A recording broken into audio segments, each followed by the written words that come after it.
Hello. చాలా హ్యాపీగా ఉంది. మమతా బెనర్జీ అనే రాక్షస పరిపాలనకి అంతం చరమగీతం పాడేశారు మోడీ గారు. 15 ఏళ్లుగా ఆమె పాకిస్తాన్ కి బంగ్లాదేశ్ కి సహాయం చేస్తూనే ఉంది. బంగ్లాదేశ్ లో ఉన్న వాళ్ళందరూ వచ్చేసారు అస్సాంకి, అలాగే వెస్ట్ బెంగాల్ కి. ఇప్పుడు మోడీ గారు ఖచ్చితంగా బంగ్లాదేశ్ కి, మన వెస్ట్ బెంగాల్ కి, అస్సాంకి మధ్యన ఒక పెద్ద గోడ కడతారని నేనైతే అనుకుంటున్నాను. చాలా సంతోషంగా ఉంది. దాదాపు బీజేపీకి 200 సీట్ల వరకు వచ్చాయి అంటున్నారు, నాకు తెలిసిన ఇన్ఫర్మేషన్ ప్రకారం. మా దీదీ కనీసం 100 సీట్లు కూడా రాలేదంటున్నారు. చిత్తుగా ఓడిపోయినట్టే. అలాగే అక్కడ డిఎంకే ఆయన కూడా ఓడిపోయినట్టు. స్టాలిన్ డిఎంకే పార్టీ వాళ్ళు ఎప్పుడు కూడా హిందువుల మీద విషం కక్కడం వాళ్ళ పని. సనాతన ధర్మాన్ని వాళ్ళు ఒక మలేరియా రోగంతో పోల్చడం జరిగింది. ఉదయనిధి స్టాలిన్ కావచ్చు.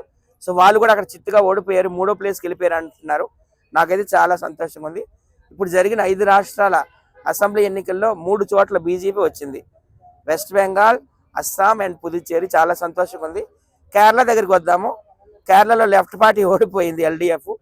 సంతోషంగా ఉంది, ఎందుకంటే వాళ్ళు కూడా ఇప్పుడు కమ్యూనిస్టులు కూడా ఎప్పుడు మన హిందువుల్ని, మన హిందూ దేవుల్ని గౌరవించారు. అసలు దేవుడే లేడు అంటారు. సో ఇండియా మొత్తం ఇంకా ఎక్కడ లేదు లెఫ్ట్ పార్టీ. వెస్ట్ బెంగాల్లో కానీ, కేరళలో కానీ ఇంకెక్కడ కూడా లేదు. సో కమ్యూనిస్టులకు కూడా కాలం చెల్లిపోయింది, నూకలు చెల్లిపోయినాయి. నాకైతే చాలా సంతోషంగా ఉంది. ఇంకా తమిళనాడు నుంచి విజయ్ సీఎం అయ్యారు. ఆయన కూడా 110 ఎన్నో సీట్లు వచ్చి అంటున్నారు. 120 సీట్లు సీఎం అవుతారు. ఆయన కూడా అవసరం పడుతుంది, మన బీజేపీ అవసరం అయితే ఖచ్చితంగా పడుతుంది. సో తమిళనాడులో ఎక్కువగా సినిమా పిచ్చి ఎక్కువ, మీ అందరికీ తెలుసు. అక్కడ నుండి చాలా మంది సీఎంలు అయ్యారు. ఆ రోజుల్లో అన్నాదురై, ఆయన ఒక ఫిలిం రైటరు, ఆయన సీఎం అయ్యాడు. ఆ తర్వాత కరుణానిధి, ఆయన కూడా ఒక ఫిలిం రైటరు, ఆయన కూడా సీఎం అయ్యాడు. ఎంజీఆర్ అంటే ఇంక చెప్పనవసరం లేదు, ఆయన కూడా సీఎం అయ్యారు. జయలలిత సీఎం అయ్యారు. జానకి రామచంద్రన్ అనే హీరోయిన్ సీఎం అయ్యారు. స్టాలిన్, ఆయన కూడా ఒక movie artist and TV artist, ఆయన కూడా సీఎం అయ్యాడు. వాళ్ళ కొడుకు ఉదయనిధి స్టాలిన్ కూడా డిప్యూటీ సీఎం అయ్యాడు. ఈరోజు మళ్ళీ విజయ్ కూడా సీఎం అయ్యాడు. త్రిష గారు బాగా సహకారం చేశారు. ప్రతి ఒక్క పురుషుడి విజయం వెనుక స్త్రీ ఉంటుంది అంటారు కదా. సో త్రిష కూడా ఒక ఇంటర్వ్యూలో నేను సీఎం అవుతా అన్నది. త్వరలో మరి ఎంజీఆర్ అండ్ జయలలిత సీఎంలు అయ్యారు కదా, అలాగే విజయ్ తర్వాత త్రిష కూడా అవుతుందేమో అనుకుంటున్నాను నేను. అలానే ఏదైతే సౌత్ ఇండియా, నార్త్ ఇండియా అనే స్టాలిన్ కూడా 3వ ప్లేస్ లో కూర్చోబెట్టారు. అలానే ఉదయనిధి స్టాలిన్ కూడా హిందూ ధర్మాన్ని కించపరిచి నెక్స్ట్ అణిగిపోతామని చెప్పి మాట్లాడి చెప్పడం జరిగింది. సో ఆయన కూడా ఎక్కడ కనిపిస్తలేదు. దానికోసం ఏం చెప్పాలి?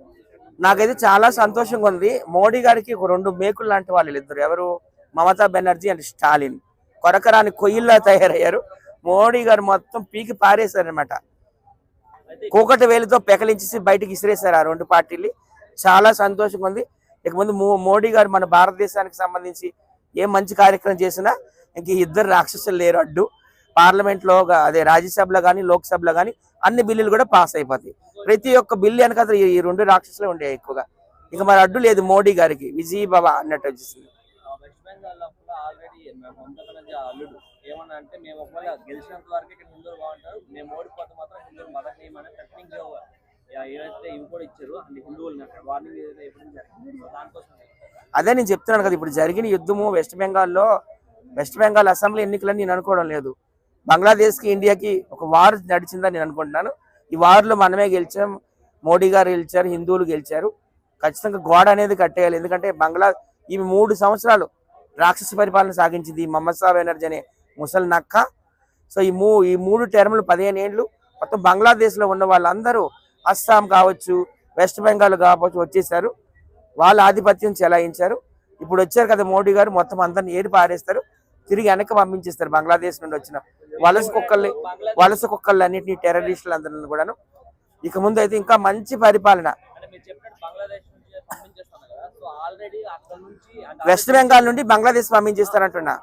కాకపోతే ఏంటంటే ఆల్రెడీ అక్కడ బీజేపీ గెలిచిన తెలియడంతోనే అక్కడ నుంచి మిగతా రాష్ట్రాలకు, అంటే మన హైదరాబాద్ లో అవ్వచ్చు లేదా వేరే స్టేట్ లో కూడా ఆల్రెడీ వాళ్ళు అక్కడ బంగ్లాదేశ్ వచ్చేస్తున్నారు. మన హైదరాబాద్ లో కూడా వచ్చేస్తున్నారు ఆల్రెడీ. కొత్త కనిపిస్తూ బ్యాగులు వేసుకొని దానికోసం చెప్తారు. ఎక్కడున్నా కానీ మోడీ గారు ఏరి పారేస్తారు. అసలు వెస్ట్ బెంగాల్లో ఒకప్పుడు మనకు తెలుసు జీరో. ఒక 10 ఏళ్ల క్రితము బీజేపీ అసలు ప్రాతినిధ్యం, ఒక ఎమ్మెల్యే కూడా లేరు అక్కడ. అలాంటి జీరో నుంచి ఈరోజు 200కి వెళ్ళిపోయినారంటే అదంతా కాదు మోడీ గారి యొక్క ఘనత అని నేను చెప్పుకుంటున్నాను. వాళ్ళు ఎక్కడున్నా, వెస్ట్ బెంగాల్ వాళ్ళు, పాకిస్తాన్ వాళ్ళు ఎక్కడున్నా తిప్పి తిప్పి మళ్ళీ వాళ్ళ దేశానికి పంపించడం అనేది ఖాయం. అంటే చాలా వరకు సో దయచేసి అందరూ కూడా మోడీ గారికి సపోర్ట్ చేయండి. అంటే చాలా వరకు ఓల్డ్ సిటీలోకి వచ్చారని చాలా మంది అంటారు. ఆ విషయం అందరికీ తెలుసు కదా. ఓల్డ్ సిటీలో బంగ్లాదేశీలే కాదు, పాకిస్తాన్ వాళ్ళు కూడా ఉన్నారు, ఇరాన్, ఇరాక్ వాళ్ళు ఉన్నారని అందరికీ తెలుసు. ఖచ్చితంగా మోడీ గారు ఏరి పారిస్తారు. ఓల్డ్ సిటీలో ఉన్న వాళ్ళు కూడాను దయచేసి మోడీ గారు ఓటేయండి. ఆయన ఖచ్చితంగా మనకు మంచి చేస్తారు. మార్పు రావాలి.